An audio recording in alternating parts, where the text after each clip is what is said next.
What's going on, Bears fans? As you know, sports betting season is in full force, which means you need a sports book with integrity and longevity, like BetUS.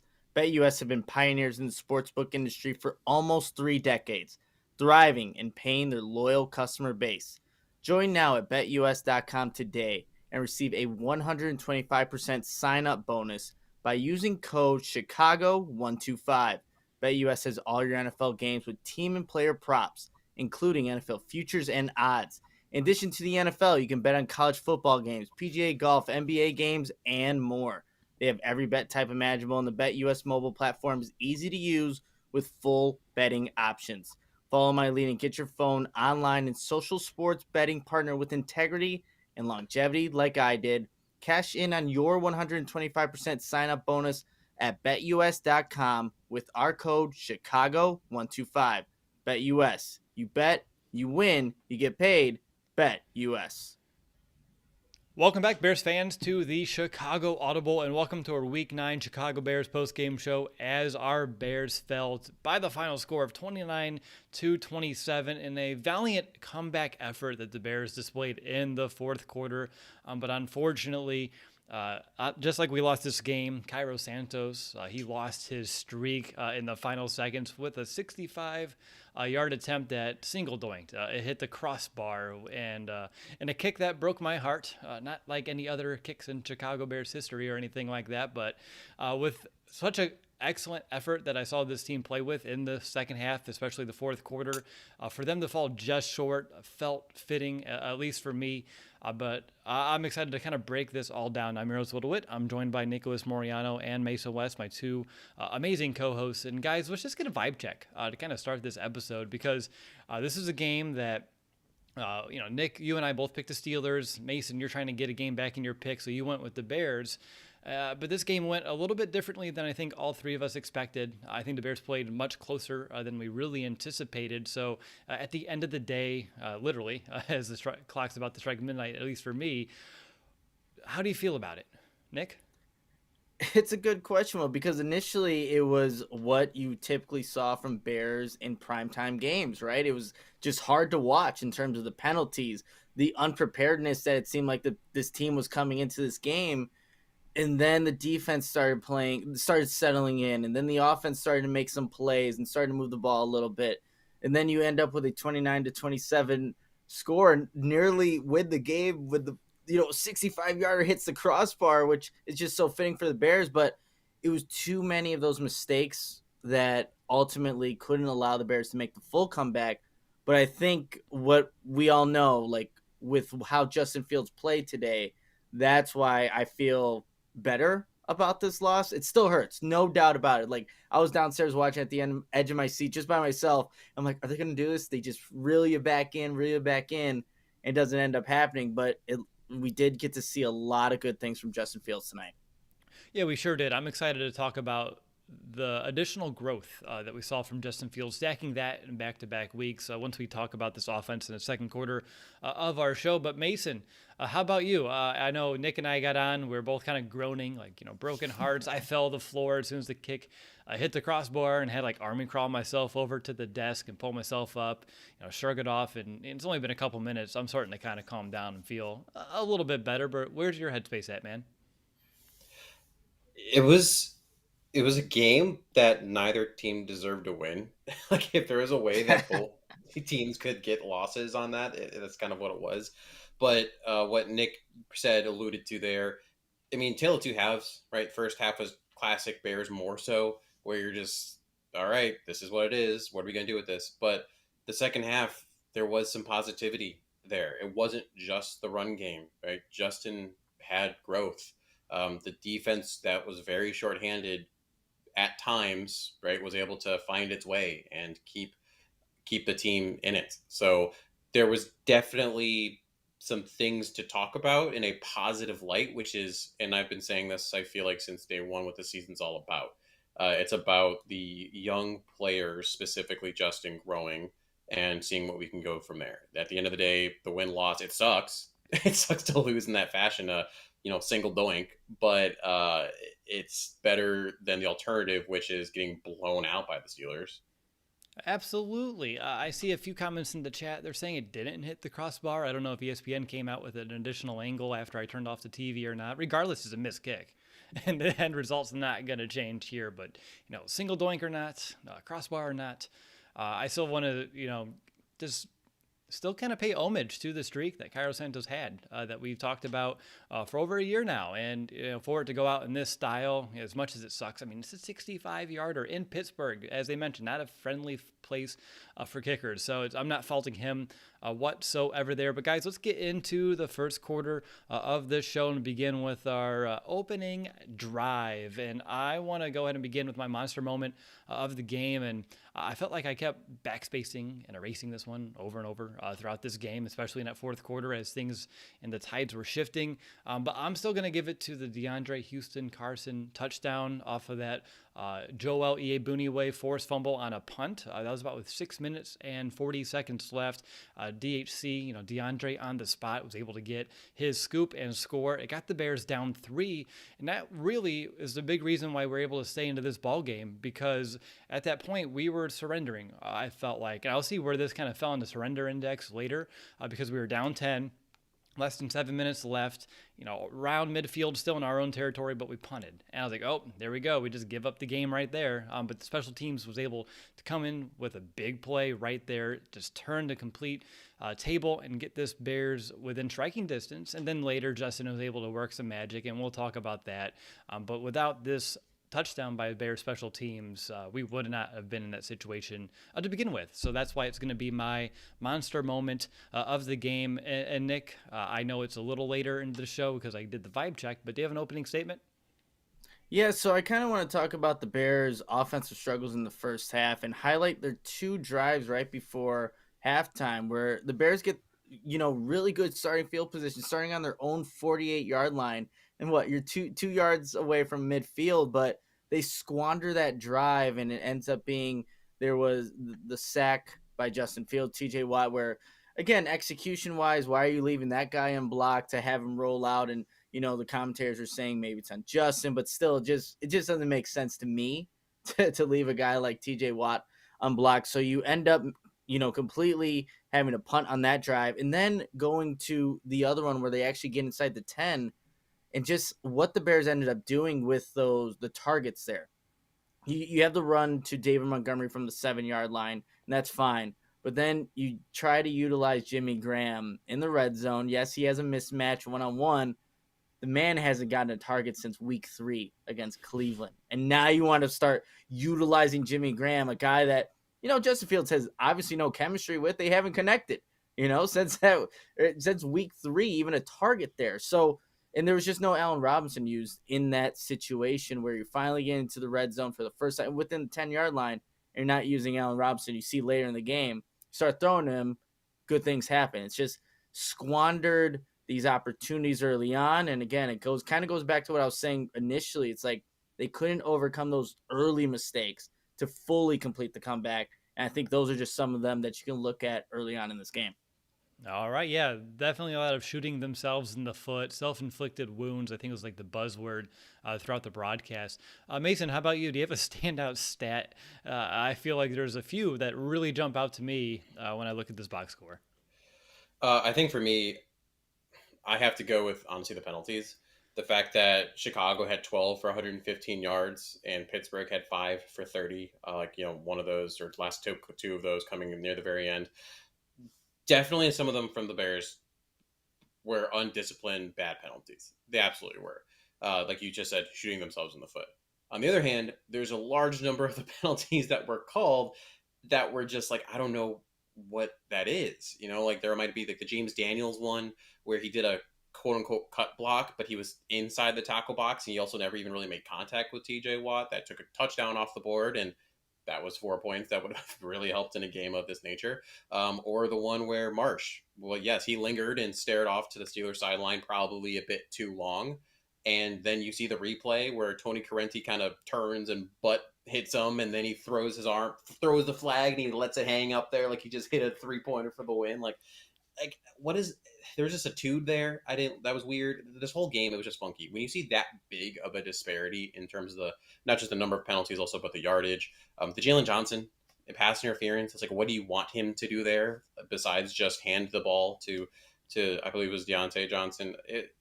That was a huge point. There was multiple plays that would have turned this game around. Again, whether it's the Bears shooting themselves in the foot or the refs getting a little too involved in this game.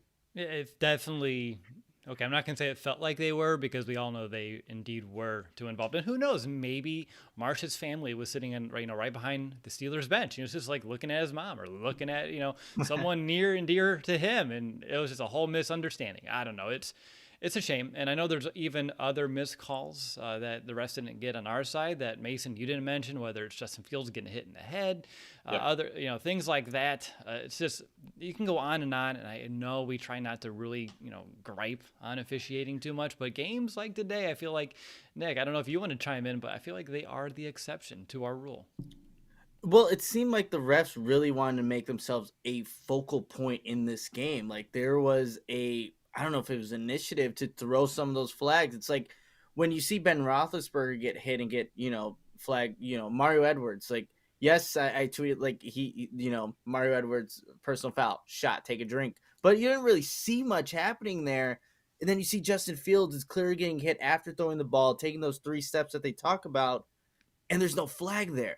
It's like this was an issue. And it seemed like it wasn't just, Bears Twitter talking about it. Like a lot of people were kind of seeing like the discrepancy of how these flags are being thrown, what they're calling, what they're not calling.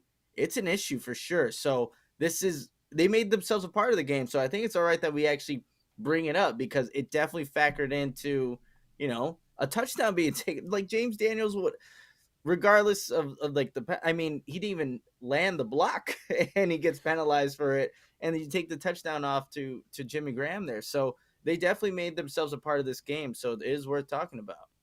For sure. And I think I see some other kind of chatter going on as well about the timeout that Matt Nagy took when Pittsburgh was kicking their field goal. Are you guys confused about that one as well? I felt like the clock was going to keep running, right? The clock would have run. Yeah. They would have just let it run, and the Bears would have had 1 second maybe on the time. So, yeah, you had to call that timeout.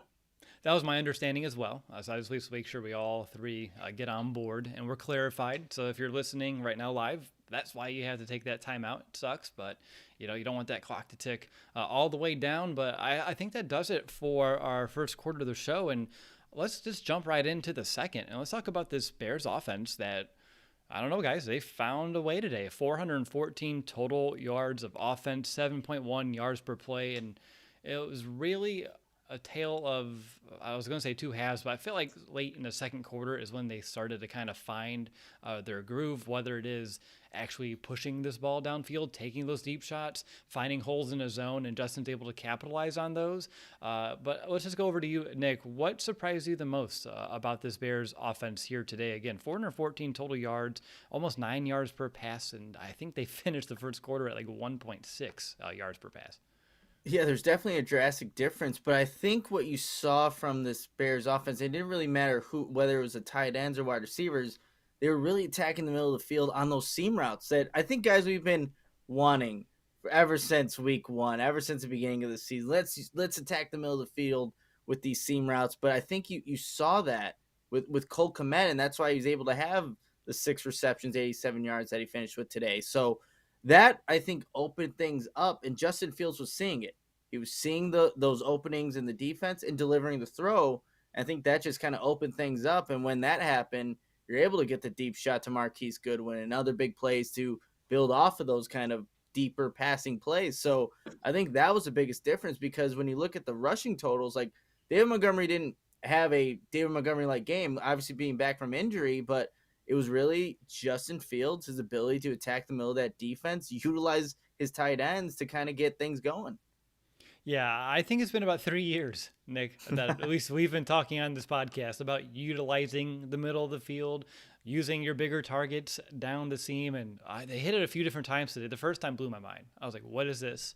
This is competent offense that I see before me, and it was. And then they kept going back to it, which was tremendous. I'm giggly just thinking about them doing so. But Mason, I want to go over to you. What do you believe was the reason behind the Bears' success when they found it and they're able to kind of consistently string together some of these drives like we saw in the third quarter and most importantly in the fourth? Combination of a couple different things. One being moving the pocket a bit more. That really helped. Part of it was honestly just getting, I think, Justin some confidence. They were able to dial up a couple of easier plays and just get the ball, into receivers' hands. And once you do that, now all of a sudden you can take some of the deeper shots. And like Nick said, right, some of those. I asked for a seam route in our preview, Will, and I finally got a seam route from Cole Kmet. It was like I literally thought of that. I mean, he ended with 6 receptions for 87 yards. That should be his safety blanket. And I think we saw that on a couple of conversions that he was able to dump it to Cole Kmet, and we were pretty happy about that. He led the team in receptions. Who would have thought we'd be saying that? So to be able to do that, unfortunately, the run game wasn't necessarily there as heavily. They were down a lot, so you definitely had to throw more. It just was a necessity. But Dave Montgomery only had 13 carries, so you couldn't lean as much on there. But there was even, which we haven't seen, a desire for them to actually use Dave Montgomery a little more in the catching game, right? They tried to run some running back screens, which again we've been clamoring for. He had 2 catches for 17 yards. It's fantastic. More deep shots. Yes, they didn't hit all the time, but at least you tested them and you made them think about it. Like the one to Goodwin, while it didn't result in the touchdown you were looking for, it stretched the field and made the Steelers think, okay, well, there's a chance he's actually going to throw the ball downfield. So when you put all of that stuff together, confidence grows. You're able to move the pocket. You're hitting your tight end. All those things. It's actually a recipe to have a competent offense. Yeah, without a doubt. I saw a super chat from Victory Asher, who's a Steelers fan, gave us a $5 donation here on YouTube, really just because of how poor the officiating was. So if there are more Steelers fans, you have to follow Victory Asher's lead here because honestly, you owe us after what we had to endure for almost 3.5 hours of our lifetime. I think he called it disgusting, and I think that's an appropriate term to kind of quantify what we saw from the officiating crew here this evening. Mason, I actually want to go right back to you. And there's so much I want to talk about this offense, but I had a question in my mind most of the game. I didn't jot it down. So before I forget, are you hoping the Bears don't forget about Khalil Herbert too much? I know he wasn't out there as much as I know you would like, and as well as he played in Montgomery's absence, I feel like having a two-back system may not be a bad thing. It's so hard because with running back, because at the end of the day, like with receivers, you can have 4 receivers out there all running routes, all have the opportunity to catch the ball. At the end of the day, for the most part, yeah, you're going to run with one running back and go from there. Besides maybe the times that they're running the Wildcat, which brought me back to the Ricky Williams Dolphins days, seeing how many times they ran that actually today. Could you have Khalil Herbert out there more? Maybe. It's running backs, especially like Herberts of the world and Montgomery's of that for that matter, they get better the more usage they have, right? It's not like you're going to hand it to Herbert and the second time he gets the ball, he's going to pop off a 12-yard run. It's more of the wear and tear. So it's really hard to do like what the Browns do with Chubb and with Hunt. Not everybody runs in that manner. Would I like him to get more carries? Yeah, he only had 4 carries today, but he only averaged 3.3 yards. It wasn't like he, had 2. He got more than that. It's like, oh, why aren't you giving to Herbert more? What I would like to see maybe is more 2-back sets where you have them both out there. Maybe one of them's in the slot, things like that, just to keep defenses on their toes. But other than that, it's really hard with multiple running backs. What about the 3-back sets? We saw that Wildcat come back, and it's working. That worked surprisingly well. I'm blown away that it did because there's a reason the Wildcat went away. Teams realized, oh, this is really easy to defend, but apparently the Steelers didn't get that. No, apparently not. I'll take it though. Mooney got a rushing touchdown, which is good for him as well. That's one that you don't see every week. Nick, I'll go over to you. The Bears have been going up against very tough defenses over this last month.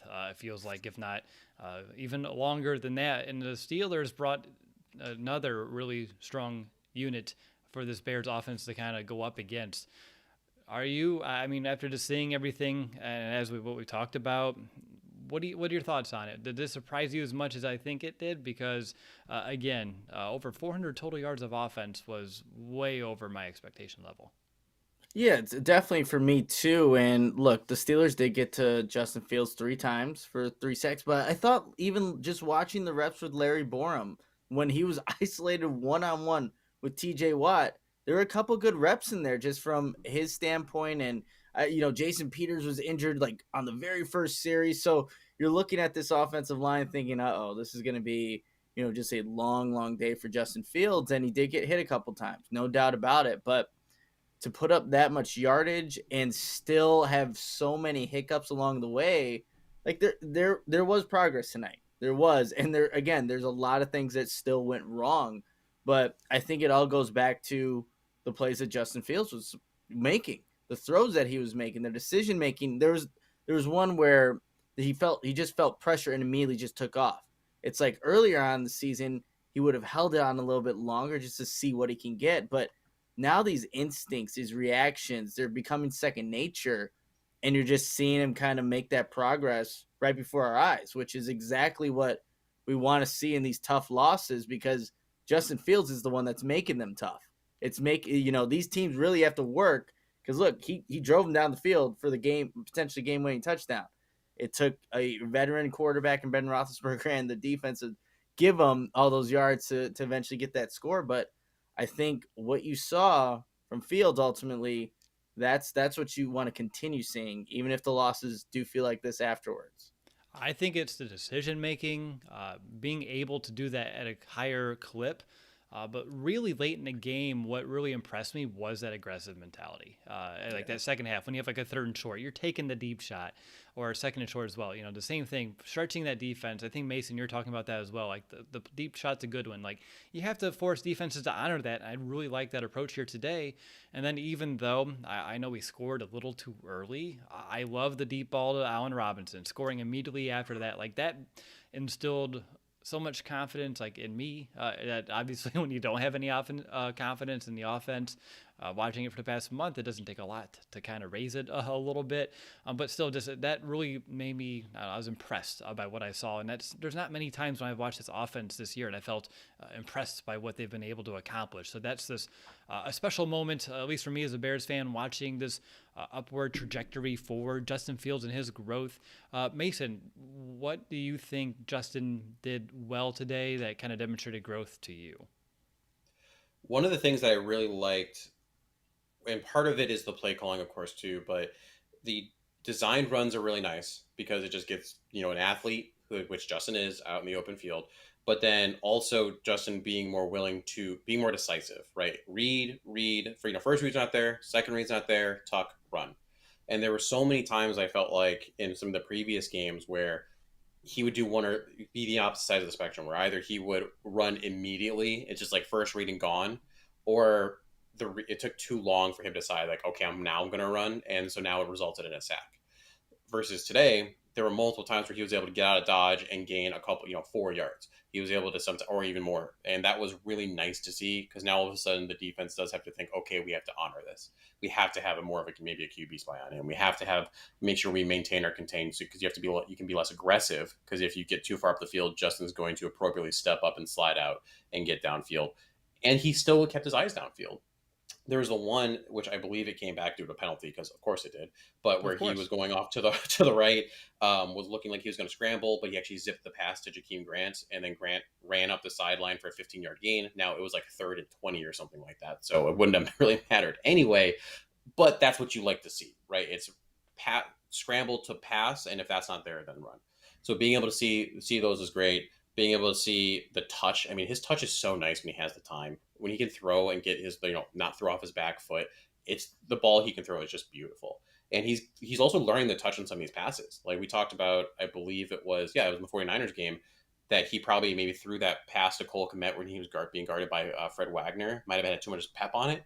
He's finding a little bit more of, all right, not everything has to be zipped as fast in there. There's actually, some more touch to some of these ones, even into the tighter windows.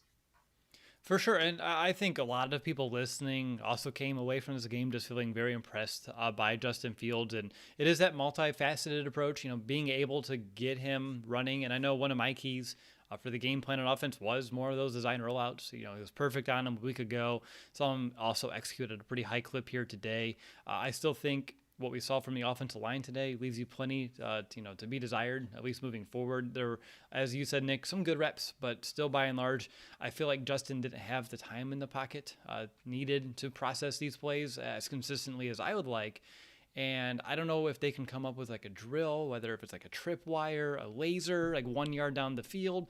But for these linemen to know what 1 yard is so they don't pass that, because I swear to God, these illegal men downfield penalties are starting to get on my nerves. I watched whatever game it was yesterday, and they're like, oh, these are rare. Like, you never see these called anymore in the NFL. I'm like, well, you've never watched the Bears game. And then today we had it again.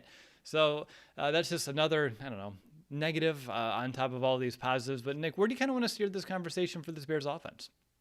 Yeah, actually, I just want to ask you guys a question, and this is a good question to ask. Like, which one of all of Justin Fields' throws was your favorite? There's so many to actually choose from, and I'll go with mine first. I think it was the seam route to Jimmy Graham, when Minkah Fitzpatrick is literally coming over from would be the left side to the right, and Justin Fields has to just zip it. And that, Mason, you were talking about the touch. This is where he needs to put all the zip into the pass and make that complete. But there's the Allen Robinson. There's the touchdown to Darnell Mooney. There's the rollout to Cole Kmet going left. I think it was the first design rollout for Justin Fields. He, of course, throws a dime to Cole Kmet, and he also has a couple over the middle. Like, I'm just curious. Like, I think I don't know if we've ever had a discussion where you can have that. No, I'm thinking like our Brian Hoyer, Matt Barkley days, all the way through the Trubisky area. No, I don't think we've ever had this conversation, Nick. I'm going to do one that wasn't even a completion, and it was that deep shot to the right sideline to Darnell Mooney late in his game as well that went right off his fingertips. And Mooney, I don't think he expected that ball to be as deep as it was, and he had to turn on the jets once he looked up for it. But that was a well-placed ball, only where Mooney can get it, and that, if Mooney would have been running full speed a little sooner, could have been able to catch that right in stride, easy touchdown. And we're looking at a huge play, a huge pickup, and that one just, I think Bears Nation just would have went bonkers after that one. But one of my favorite throws, even though it wasn't a completion. You hit on all the good ones, though, already, Nick. How about you, Mason? Mine's probably going to be one of the Cole Kmet ones. So Cole Kmet had 3 catches in the second quarter, which were the only receptions at all. So literally no one else caught a dang ball in the second quarter. And it was one where, again, tight window, 2 defenders, one on either side of Cole Kmet. Justin just zips it right in there. And again, too hard, probably would have gone right through his hands, but just enough to fit it through there. And it was one to move the chains. So those are the ones, especially with the current coaching staff, as often as they call hitches, comebacks, things of that nature, that he's going to have to consistently hit. Yes, and I think, Nick, one of your points, and you didn't make it directly, though, is that we saw all of the arm talent, the full spectrum of the arm talent that Justin has. We talked about the touch, the velocity, the different angles that he's throwing these balls, throwing from the pocket, rolling to his left, rolling to his right, kind of doing some improv, taking the deep shots. Like, we literally saw every, trick in the bag here from Justin here today. And these are kind of games that you want to see him really build off of. Like, it can't just be a blip. And I know we're going into the bye, but really ride that coming out of the bye. So when we go up against Baltimore in a couple of weeks, we'll see what we can do. Because again, if we can stack performances like this, boy, can we start really cooking something serious sometime here soon.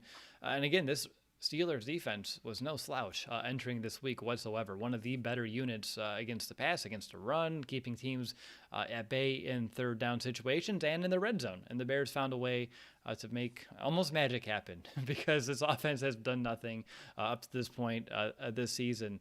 Mason, how about you? Where would you like to take this offensive talk? We touched on this a little bit, but I think it's worth a deeper dive. I'm concerned ultimately about the longevity for Justin Fields.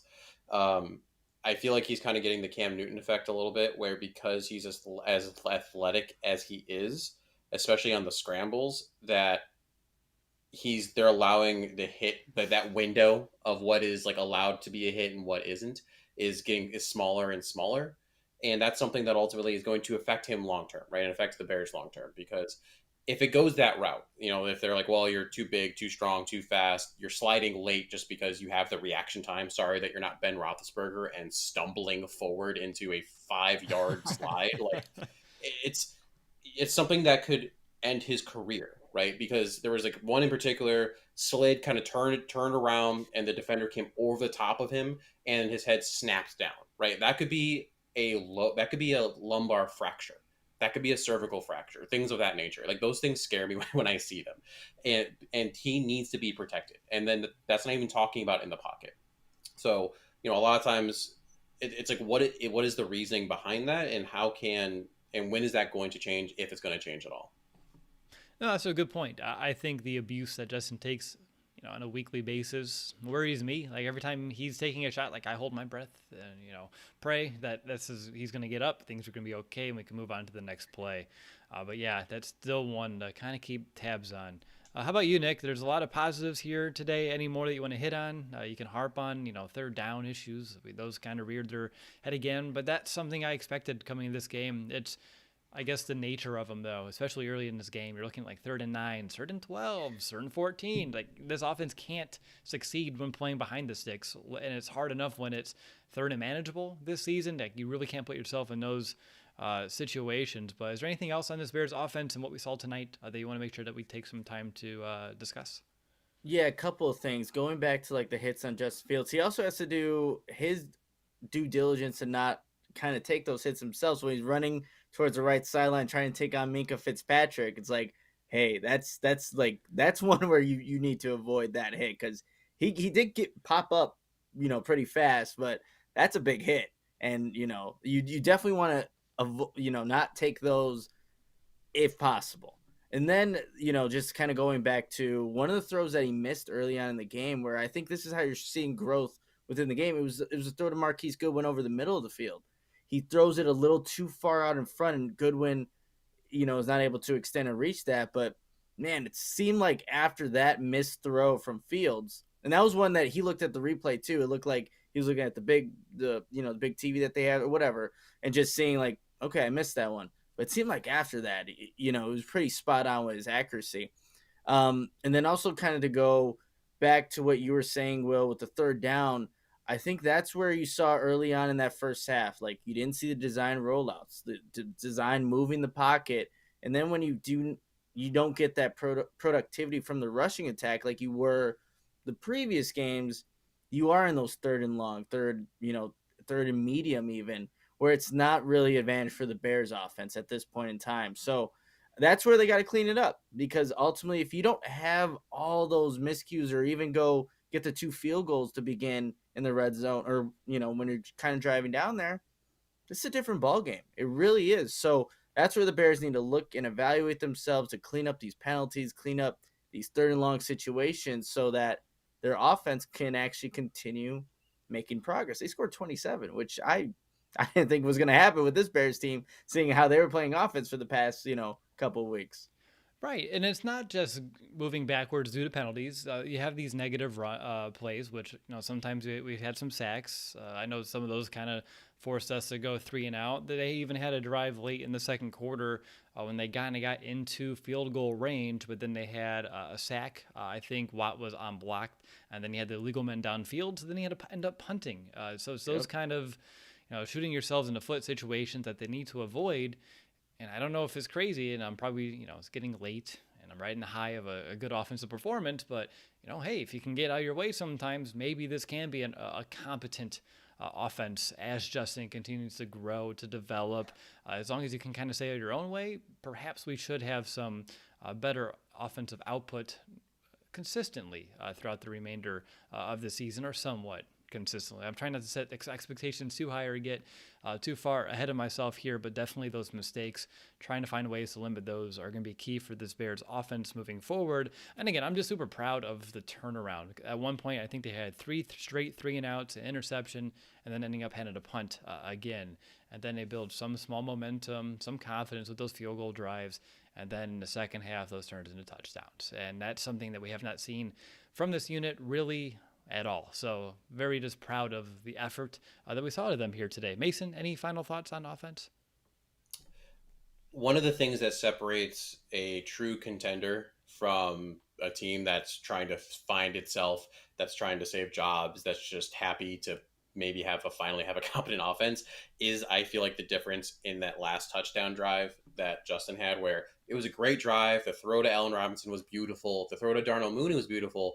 But literally, as soon as that catch to Allen Robinson happened, and they were as deep as they were, I turned to my wife and I said, "They're going to score too fast. They're going to leave too much time on the clock for Ben Roethlisberger." And that's where other offenses who are confident in their offense would be like, you know what, let's run the ball here. We're going to run it. We're going to take the time off a little bit because we know we got 2 more downs, 3 more downs in all reality to play with, because we know that we can hit this route on this play and we can score on this play. And then you all of a sudden only hand the Steelers a minute left on the clock, something of that nature. So that's an evolution that's going to actually happen when the Bears are good. They're not there right now. Again, they're just kind of like, we're happy to be here. You know, we were up. Great. I'm just happy that we scored. And that's a problem for another day. It is. And again, if you don't have that confidence and, you need to try to score in every single play, I get the approach, at least with what we've seen historically this season from this unit and their red zone struggles as well. How about you, Nick? Any final thoughts before we move over to the defense? No, we covered a lot of ground here, and at least there was talking points this time on offense, right? We've been at post-game shows where it's like, let's get on to something else, but there was growth from Justin Fields, and I think that's the most important thing on offense today. Most definitely. So before we actually talk about this defense, Nick, I want to go back to you because you should have a message for our listeners from our friends over at Owen. I should, and of course I don't have the script in front of me, but what I can give you is a nice message. And I actually just took my own protein shake, 35 grams of protein, all vegan. They have delicious flavors. And you know who the guy that just went off tonight, Justin Fields, he partners with Owen. So what you can do is you get 20% off your first purchase with the code TCA20. Go to liveowen.com. They have a bunch of options. And if you're not into just pre-made protein shakes, they have powders too. So you can look into all the great products that they have. But use the code TCA20 at liveowen.com. And, some of that will come back to the show to help support us. And we've been seeing that, hey, people have been, buying the protein shakes, which is awesome to see. So definitely tag us if you're using them or just use the product. But liveowen.com, use the code TCA20, save 20% off your first purchase. And Justin Fields partners with them. So why not? That's all you had to say. Like the one sentence, perfect. But yes, 20% off your first order, code TCA20. You can do that over at liveowen.com. Alrighty, we're jumping into the third quarter of the show, and we're going to talk about this Chicago Bears defense that, they gave up 29 points here today against the Steelers offense that has been struggling this season. Mason and I, we talked about that pretty in depth during the preview episode, that this wasn't an offense to technically fear, but with no Mac, no Eddie Jackson, we had a hunch that it wasn't going to be as easy as it felt really on paper here today. So Mason, I go over to you first. Taking a look at this defense from like a macro level, what's your assessment of how they fared here today? I think there's some good, definitely some bad, and definitely some in between as well. Macro as a whole, better than I thought, considering how many pieces they were missing. Definitely forced more 3-and-outs, forced just more than was expected. Still not getting turnovers. That's just not what this defense really does anymore.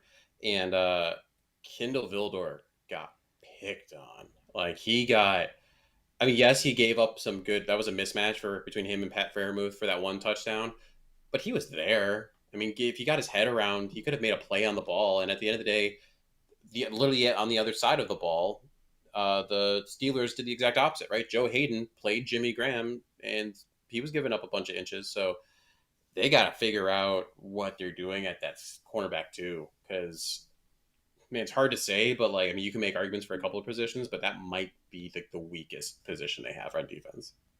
Yeah, I don't think I have a disagreement right now, at least in terms of I'd say straight up talent. Like right now, without a Khalil Mack, edge rusher gets a little thin. I think right now, although there were some good spurts from guys like a Marsh before he decided to look the wrong direction on the football field.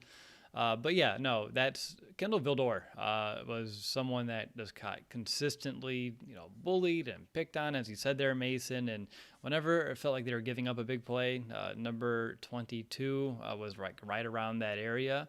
But do you know what? I'm going to piggyback off of that. Someone who impressed me today was actually the nickel corner, and that's Duke Shelley. Someone that's been, in and out of the lineup, but starting to kind of get into his own here. And every time I looked and I was marking down notes for him, it was a positive mark for Duke Shelley, whether it's good plays in coverage, getting in there against the run, and just being, an active part of this defense and someone that I can have some confidence in that, hey, he's going to do his job pretty well on this snap. And that's something that I can't say in games last year, early on this season. He's really kind of coming to his own. Maybe there is another person that's starting to develop a little bit in front of our eyes, just not under that microscope that everyone wants to put, someone like a Justin Fields under as well. How about you, Nick? What's your just top level takeaways from this Bears defense? Just kind of seeing what they were able to do in terms of stopping Najee Harris. He's been what the Pittsburgh Steelers were doing in this 3-game winning streak was really giving the ball to Najee Harris, letting him run, get those 20-plus yard attempts, and, just be a focal point in that offense. And I think for the most part, looking at what this Bears defense was able to do in terms of corralling to the football, every time Najee Harris was getting the football, there was a lot of Bears players there.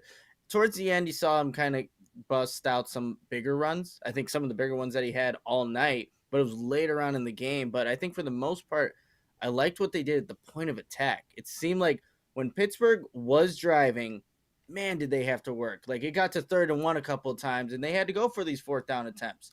You saw, I think Eddie Goldman played his best game of, for the last 2 years, right? Obviously not playing last year, but he was consistently just dominating the Pittsburgh Steelers center. I think he went to the University of Illinois, if I'm not mistaken, but he was consistently in the backfield, pushing the pocket back and just disrupting things that the Steelers wanted to do back there. So that was nice. The thing that was, I was like looking at where's kind of Travis Gibson kind of step up. No Khalil Mack here. You need someone to step up. I didn't really see much out of that. And on the one touchdown that Ben Roethlisberger had, the first one to the tight end, he had 4 seconds to throw. It was Akeem Hicks, Eddie Goldman, Bilal Nichols, and I think it was Gibson as well. Nowhere near him. And look, your coverage is going to break down if you leave a guy like that, in the pocket, and eventually you found somebody. So I think the pass rush got a little better as the game went on, but I think in the beginning it was a little inconsistent. But I did like how that front seven just was attacking the point of attack and just making it difficult for the Pittsburgh Steelers. Outside of the very first touchdown drive, I think Pittsburgh really had to work for it. They scored off the interception that, God, that we didn't even mention that from Fields, like the crazy interception from Cam Hayward, which, probably doesn't happen 10 times out of 10 in the next time. But I think outside of like those 2 drives, like Pittsburgh really had to work. They did. Early on, there were benefits of short fields, and they were able to capitalize on them. And later on, as you mentioned, the Bears made them work for every inch that they had to move this ball here today. One of my bigger issues with this Bears defense over the last, I'd say, 3 games or so is the inability to even force 3rd downs. Like, they're just allowing offenses to walk all over them on those early downs. And today, they forced the Steelers into 17 3rd downs on 66 total plays. So that's super rough math, but almost a 3rd down on every just over 3 plays. I think it's a little less than 4. And that's right, pretty much every time. Like, right? 3 plays. All right, 3rd down. Here we go. And only converting on 6 of those. They did convert on 2 of their 4th and 1s, but I think them having to convert on those 4th downs showed like, hey, like, this is tough, and we have to take every down possible to get these first downs. So I think it's a really good point that even though the Steelers put up a lot of points, it may not have been a ton of yards. Only 280 total yards compared to the Bears 414. Only 4.2 yards per play compared to the Bears 7.1 on offense. So it definitely was more of a grind for the Steelers offense in here today. Mason, I want to go over to you. I feel like Nick had a good point with pass rush. Like, when we were hitting home, like, Ben Roethlisberger, he doesn't have the mobility. He can't move around the pocket. I felt like we were maybe too cautious about that at times here today, especially late in the game where we're just kind of playing more coverage and not trying to get to Ben Roethlisberger. I'm thinking of like the Roquan sack that worked well, moving guys like a Travis Gibson, almost playing him like a linebacker and then sending him on a blitz afterwards. Some of the stunts that we saw early on, I feel like later in the game when it mattered most, it got really vanilla, and that surprised me. I would agree with that for the most part. That Sean Desai, obviously off that Vic Fangio coaching tree, wants to pretty much only, for the most part, if they can, rush four. Usually, it might be a little more exotic at times where you drop one of the D linemen to coverage, you bring a Roquan Smith or something of that nature. But I don't think we're seeing as many of some of those stunts that we saw early on. There's some of the times where when the pass rush was really good and you had like a Khalil Mack and Robert Quinn on the same side, right? And they would stunt, one would go under, one would go over. Nick had highlighted there was that one touchdown pass the Steelers had where they had three, I believe it was Akeem Hicks, Eddie Goldman, and maybe it was Quinn, literally all in the same gap. So there was a miscommunication there, whether it was like with the stunts, some of them went rogue and ended up in the wrong gap. There was just some funkiness going on there. And then, of course, I mean, this whole season, the defense, Mario Edwards in particular, he always stands out there. There's been a lot of unnecessary roughness. There's been roughing the passers going on, and that's tough.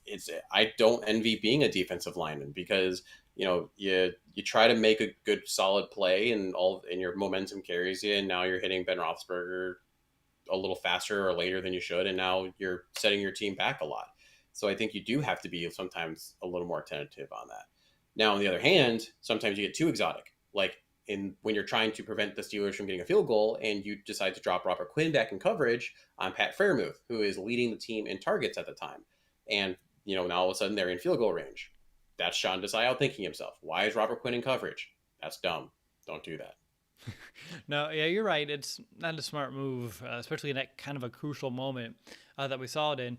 And if you guys want to look at exotic stunts, and I know, Nick, you like to look at the film, afterward, keep an eye out for a few of those. They really just, I don't know, things I haven't seen before. Like Robert Quinn looking like, I think, stunting like 3 to 4 gaps away from me originally. Like they had no fear of Ben moving that football with his feet. Like they knew he was going to be a statue in that pocket. And he's like, I'm going to start at this C gap, cross the B, cross the A, the B, C, somewhere in there. And then I'm going to try to find a hole and go in there. And he got some pressure off of it. But I think it's sad because ideally one of the other three can get there first before Robert Quinn gets all the way around the formation to get some of those pressures. But I just wanted to point that out for something you to look at later on in your week.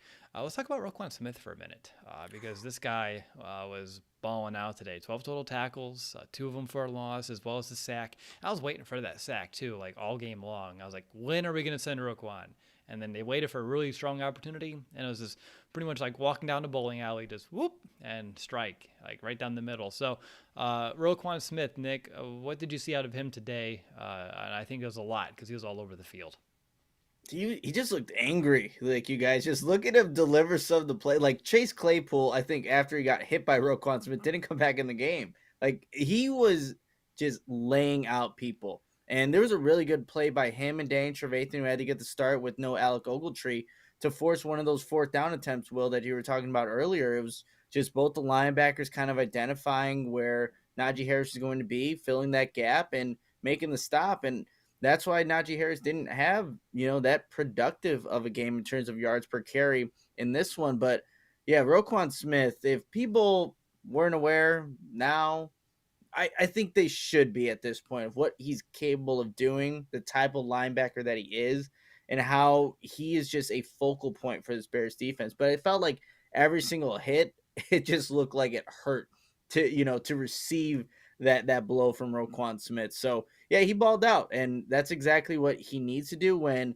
guys like I don't know when Akeem Hicks left this game officially, and I didn't really even notice it until you're like, well, I haven't seen 96 in a while. I don't know when he got hurt, but then you see he's wrapped up with the ankle, and I think that kind of, and I know you said, well, like there were still some exotic things going on, but I think it makes it a little bit more difficult to run some of those stunts when you don't have Khalil Mack and Akeem Hicks who get a lot of the attention. So if like they run a stunt, it's like, it's, Angelo Blackson and Bilal Nichols. You guys do your thing. We'll still block you like we have to. But if it's Akeem Hicks and Khalil Mack, you're like, where's 96? Where's 52? So I think that also kind of creates, or, maybe is the reason why there's the lack of consistency in the pass rush that we kind of saw in spurts in this game. Yeah, that's a good point too, because without Hicks and your top rusher and Mack, everyone's job for the Steelers gets tremendously easier where they can go and feel confident in some of those one-on-one battles up there in the trenches. How about you, Mason? I'll go to you next. Do you have any other, direction you want to steer the ship here? In general, for the defense, we talked about this a little bit, Will, where it's tough because the offense and the defense, their timelines don't necessarily match, right? I mean, you have some young pieces on the defense, of course. Jalen Johnson, for example, is one of those pieces. But for the most part, it was a very win now defense, and now it's more of a, all right, let's try to keep the boat afloat kind of a defense. And eventually, it's going to get to the point where it's like you're going to have to actually start to rebuild this defense. And now in the offense is the other way, right? It's a young offense trying to figure out its way, and you're going to see where you go from there. So it's more of, I guess, a question than a statement. It's like, what do we really want to see out of this defense for the rest of the year? Because in theory, it'd be, Roquan Smith, Jalen Johnson, maybe a Bilal Nichols, hopefully a Kindle Vildor, stuff like that, like continuing to rise and make plays. And as of right now, the only one that's doing that consistently is Roquan Smith. Jalen Johnson seems allergic to catching the football in terms of getting interceptions, right? Bilal Nichols hasn't splashed since the interception he had against the Bengals, and that's not even how I want him to splash. Like, I don't need you intercepting the ball. I need you getting to the quarterback and making more run stops. So, and then these other players, Danny Trevathan, Raheem Hicks falls in that category, the Robert Quinns of the world. What is their role in this team at this, for what they're going to be? It's an odd spot to be in. Yeah, no, it is. That's a really good and interesting point there, Mason. Nick, are there any other players that you wanted to highlight from this game overall, or anything else in this Bears defense? It's one of those where I almost feel like you summed it perfectly when you said, they made life difficult for the Steelers, moving the football. Unfortunately, short fields early tended to hurt, and then, just pretty much them allowing themselves to get into field goal range, whether it's due to those penalties, which we've already kind of harped on early on in the show, or some of those bigger plays, and then they kind of would buckle back down. It's just, a play here or there, and it could have been a whole different outcome even on this side of the ball. No, and that's what it was. Look, the Steelers still went 3 for 3 in the red zone, and there were a couple times when the Bears had a good stop on first down, it'd be 2nd and 10. Steelers would get a nice gain, and then eventually get the touchdown. I think that's the sequence of plays that led to that Brendan Roethlisberger touchdown where he had 4 seconds to throw. So they did a lot of good things, and then you can't finish the play. I think something that maybe isn't being talked about, and don't know if how much of an impact it makes in this one. But there was the one throw over the middle of the field where Ben Roethlisberger just threw that ball up there, and it somehow landed in one of his wide receivers. It was underthrown, and it was DHC, DeAndre Houston Carson, who just couldn't get over there. He just didn't have the react or whatever, just out of position a little bit to get over to the middle of the field. You just wonder. I know Eddie Jackson hasn't made the plays. I know there's a lot of opinions and takes on Eddie Jackson, but I have a feeling that he kind of makes that play. I think it at least is in the vicinity. But, obviously being sidelined with an injury, it would be interesting to see. And I know people, I have my phone off and I'm looking at comments right now. But it would be interesting to see because DHC obviously had the touchdown on the special teams play and he's done a lot of good things for the Bears. But I think we also saw last game against the 49ers, one-on-one coverage with DHC is not what you want to do. What was it, Brandon Ayuk just cooked them on a 2-point conversion, wasn't even close. So he has his limitations. Good player, good football player, does everything right. But you wonder, like Eddie Jackson has made plays for a reason. I think the Bears would like to get him back, and I would like to see him back. Wow. There. Nostalgia is already hitting you where you feel like Jackson would make that play. No, he would be in range. He has the range to be there, but would the communication been there? Would he actually been in the right spot? So many questions. But it reminded me of the Nick Foles playoff game. Remember when he missed that game and they were just Nick Foles just throwing that ball up there. You're like, somebody for the love of God, get this interception. Nobody was there. So I don't know why just that throw. I'm like, just reminisce of old terrible times. Thank you. It's the missed field goal. It's all just we're dropping here, Nick. It's a 3-6 team. It's a little bit different than what we saw there in 2018. But yeah, with DeAndre Houston Carson, I have a love relationship about him. Even though I know he's not an ideal starting safety for this defense. But the dude's work ethic, his ability to work his way through here all these years, it just is primarily a special teamer to getting some defensive reps last year and now being someone that you can depend on. I think is tremendous growth, perseverance by a really awesome guy. But I think when you look at this defense, ideally he's coming in those dime packages and helping you out and not being someone who is just thrust out there in more extended time, because that's when things can kind of go askew just a little bit. But outside of that, I thought, Tashawn Gibson flashed some good plays here today, whether strong run support plays, getting some plays racked up before first downs were gained. That was over here in my notes. I thought Cassius Marsh, I know we talked about the taunting, but for him, just coming into this team, just getting elevated from the practice squad here today, made a pretty good mark here as well. But outside of that, guys, I think that's really all I have about this Bears defense here today. So let's just move on to our quick hit on special teams. Again, Cairo Santos' streak, which I think hit 40 straight field goals, right? That was the number before it was snapped. So 40 straight field goals for Cairo will officially be the streak that he had here in Chicago before he missed that potential game-winning 65-yard field goal. So that's one big thing I want to hit on. And then I wanted to go to Mason to see if he's still liking the aggressiveness from Mr. Grant back there with his returning duties, because I've been wary for weeks and I feel like we're kind of playing with fire. And you saw that today, whether it was the one where he had a return to the 12, whatever that was, the one, the fumbles, I mean, that's just ball security. That wasn't aggressiveness. That's just bad returning. It was a great return. And then it wasn't even the defender's shoulder head wasn't even on the ball. I mean, the defender hit him on the left side, the ball's on the right side. That's just bad ball security. It's weird. It's a weird dichotomy, because even when you're listening to the broadcast, Louis Riddick is talking about how Mike Tomlin was noting Jakeem Grant's explosive. They were worried about him. And that's true. I mean, you can tell he is fast. You can tell that he's got this ability to potentially have the big play. We just haven't been fortunate enough to have it occur for the Bears.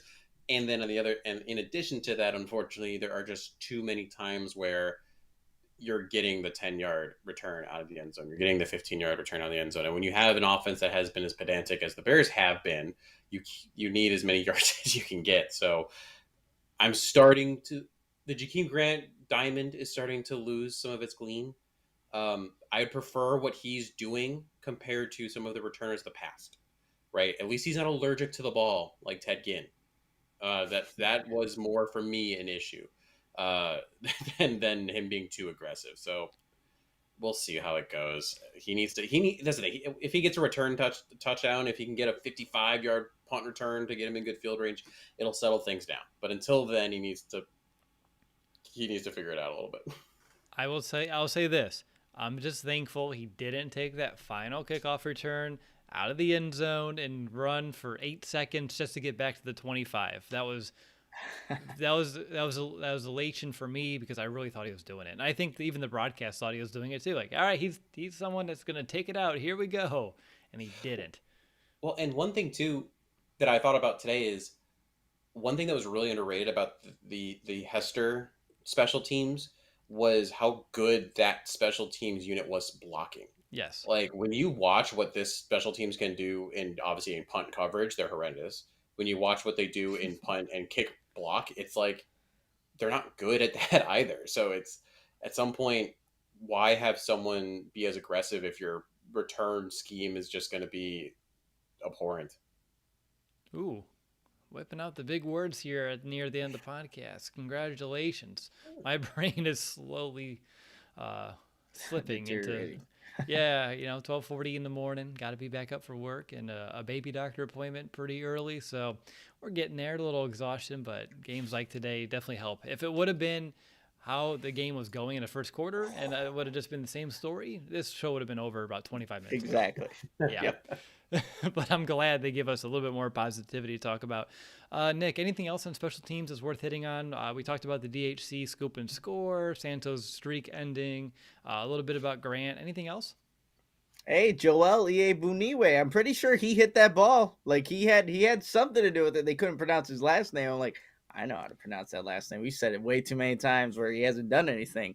But now he obviously did. So beneficiary of DHC to pick that ball up and score. And I think you have seen a little bit better of like Bears players being aware. Like if a ball's on the ground, just run with it. Just run. If you don't hear the whistle, like they even did on the Ben Roethlisberger whatever he was trying to do there. And I think it was Christian Jones had the ball, if I'm not mistaken. So I do like that because we've seen in the past where, oh, there's a ball. Oh, Packers, whoever the hell picked up the ball and ran with it. Obviously everyone knows what we're talking about here. But yes, so I just want to shout out Joel Buniwe. Yeah, forcing that fumble, which was close, and luckily that ball was moving too. So good extra shout out there, Nick. I'm curious, guys, because this could go a few different ways, potentially. We'll see. But who is going to be your Week 9 most valuable Bear? Mason, I'll go over to you. Who's the MVP in your eyes? Who's this season about? It's about Justin Fields. I mean, and if you didn't have Justin out there, if you had insert other past Bears quarterback, if you had some of the even honestly some of the starters you had that we saw this last weekend, Sam Darnold comes to mind. For example, there's a short list. There's a long list there. This game wouldn't haven't even been close. His athleticism, his ability to read the field, his processing has gotten faster. 17 for 29, 291 yards passing. Through that touchdown, the interception was ridiculous. I mean, Sam Musfer basically pushed it into his chest. I wish there was a stat out there that showed the probability of interception, and that has to be one of the lowest ever, because most of his interceptions are these weird tipped ones. They're ones that like shouldn't even be interceptions. Like someone's got to figure out a stat for that, because that's insane. And the poise he showed on those last couple drives was ridiculous, right? And even the last one to get them almost into field goal range for Cairo Santos, which I looked at it, didn't hit the crossbar. It just was the perfect spot where on the broadcast where it bounced on the turf and rolled forward. And I was like, oh, that makes more sense. I was wondering why people were saying in the chat that it was like 10 yards short. Anyway, I mean, yes, the Steelers are giving it to you, but he's dinking and dunking and, moving the ball. I mean, go to week 1 against the Browns, that wouldn't have happened. So, Justin Fields. Yeah, that's a good one. And also, just kudos to Cairo Santos for going out there and attempting that kick that he knows he probably does not have the leg for, knowing his streak's about to die, just to give this team some hope and a chance. Although, one final thought before we actually go to Nick for his MVP, and this is just a thought I just had. I don't know why it took an hour. What do you like better? Would you have taken that field goal chance or do a Hail Mary? I mean, Cairo Santos has been on. And like we saw, it was Justin Tucker made a 64-yarder, right? So, in an indoor, completely different setting. And Cairo Santos doesn't have the leg that Tucker has. But actually, I don't know, though. But Justin Fields was on. And maybe that's where Jimmy Graham comes in handy. I don't know. It's a good question. Maybe they felt like the protection wouldn't have been there long enough to set it up. Because even on that last drive, he would try to move around, but there's people in his lap in a hurry, and that's why we had to keep going a little shorter than I think they wanted to, and trying to drive into that at least hopeful field goal range. Mason, would you have went with the field goal in retrospect, or would you just chalked one up there? I think from watching Cairo Santos warm up, that's one of the nice things about being able to be in the press box that we've had over this year is that's not his range. I mean, even in warm-ups when, there's nobody around and no one rushing, he's really not hitting that kick with any consistency whatsoever. Heinz Field is hard to kick in. There was even, it was short, but they went and showed Nagy and I'm like, oh my God, I just had a brain fart. who's our special Tabor? teams coordinator? Tabor, jeez, and Tabor. And if you read his lips, he basically was like, he can't make. He's in the leg for. He can't make that. Like you could just tell he was just telling him, no, I don't think he can make that kick. I mean, this is kind of. I don't think I would have been going for the kick in the first place. I would have tried a couple of deep ones, but definitely in that situation, I probably just would have thrown it deep. You probably have a higher chance of a funky tip ball falling into your lap than knowing he just doesn't have the leg for that distance. And with the refs wanting to be involved, they would have gotten them their nose into that play one way or the other. Maybe we get PI. And then if you get that, then you're definitely in some easy range. Nick's saying no. And how this game went, you're right. Offensive pass interference in the end zone. That's what would have happened. Yeah. You know what? Just as likely as Eddie Jackson making that play.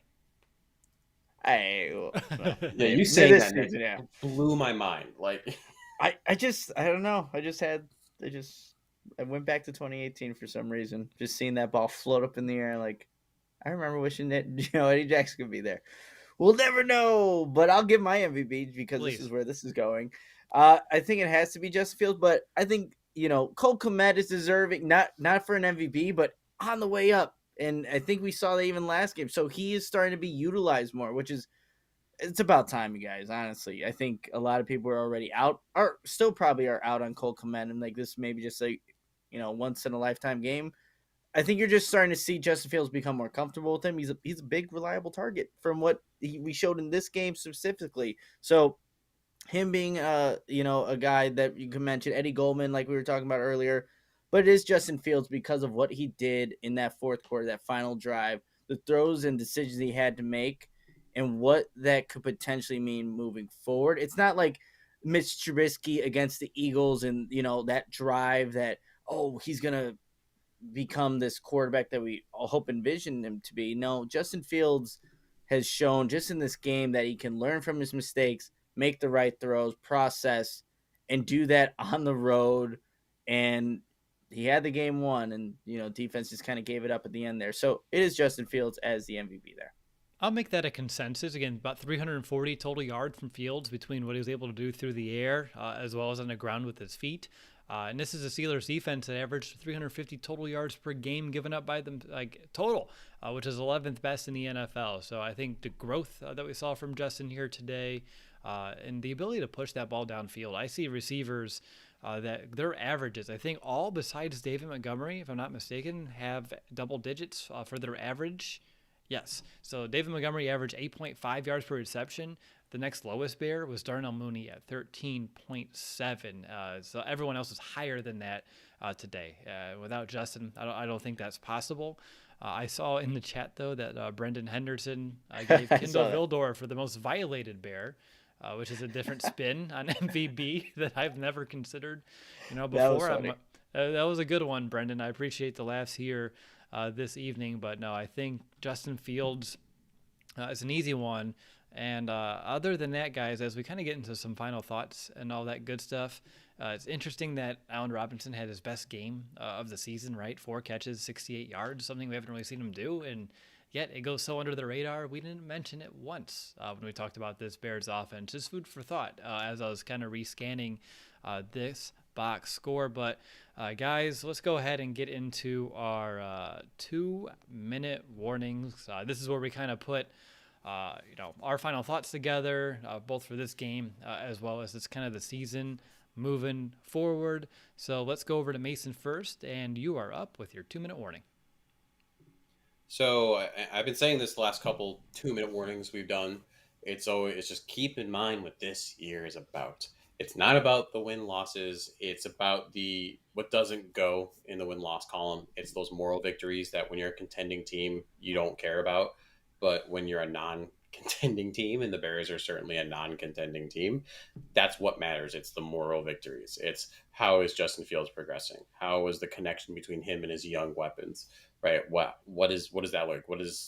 How is that evolving? And we saw evolution, and we've been seeing it from one game to the next. Right? We've seen it in some of the confidence. We've seen it in the quality of his throws. We've seen it in the decision making.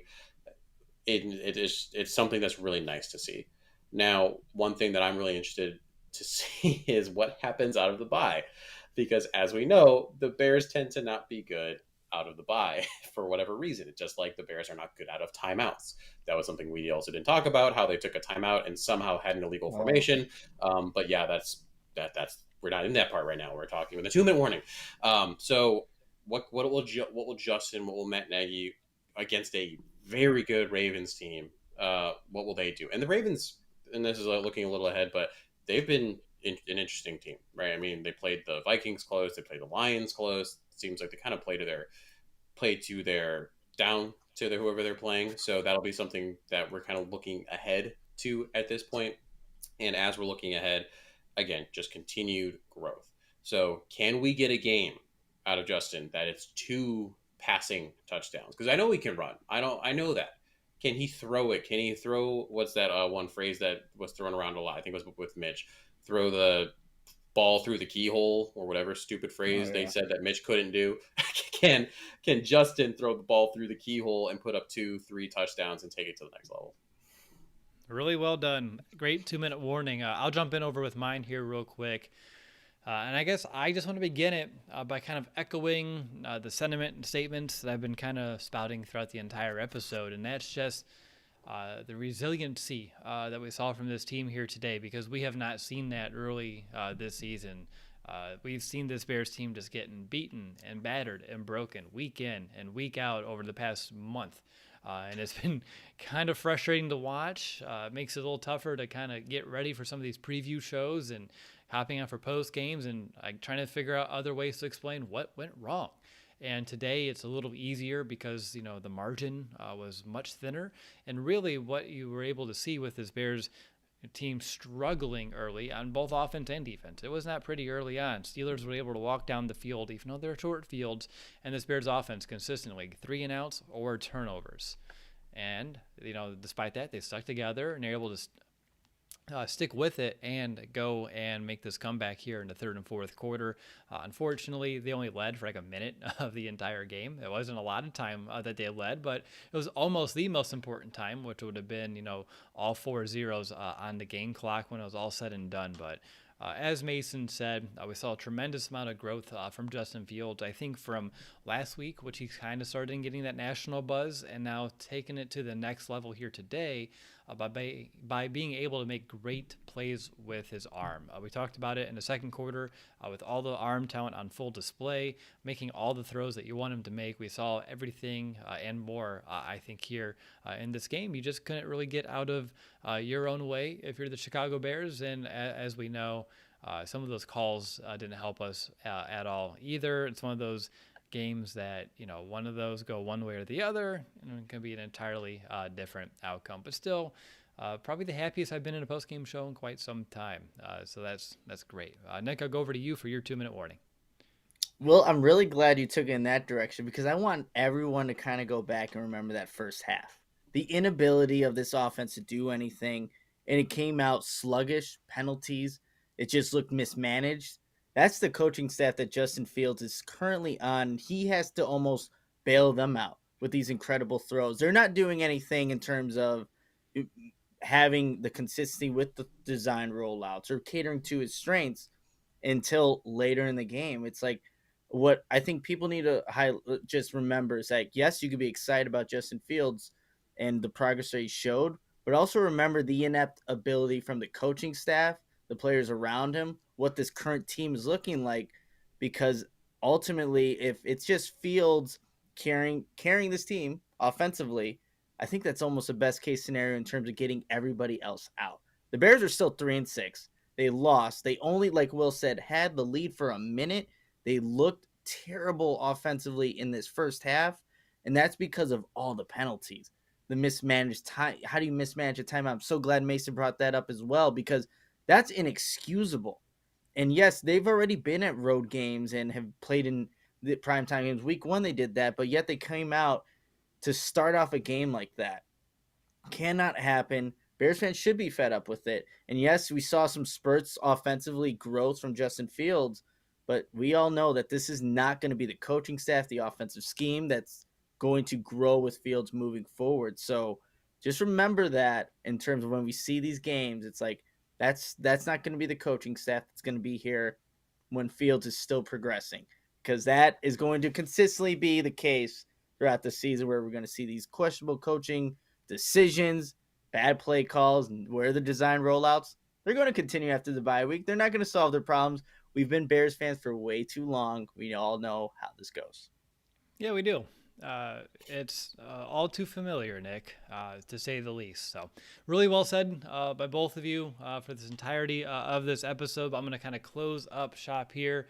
I'll begin by thanking everyone who tuned in here live. The chat got pretty lit here tonight, both between Bears fans, some Steelers fans in there as well, and everything was pretty cordial. And I think everyone had a common enemy here tonight in the officiating, at least based off what I was able to gather here. But thanks again for everyone who watched this live. If you're watching a replay, as well if you're listening to the podcast after the fact, just know, no matter how you consume our show, we appreciate the time that you took to listen to us talk about Bears football.